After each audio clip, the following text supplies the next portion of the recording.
Welcome to episode 9 of Coding Corner's Python beginner course.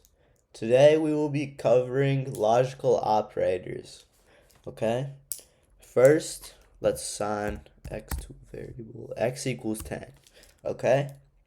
First we could print x greater than 5 and x less than 20.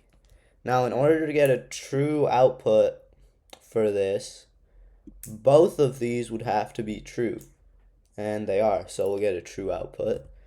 So, oh shoot, I forgot to put, okay, so then print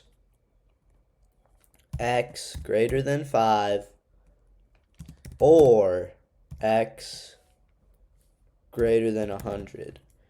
Now, in this scenario, only one of these has to be true to get a true output.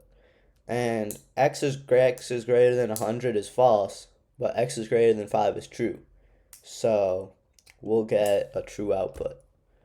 And then we could also put print not x greater than 5. So this is basically saying x is not greater than 5. But it is, so we'll get a false value. Now if we run it, we can see true, true, and false. That's it for today's video, and remember to like and subscribe.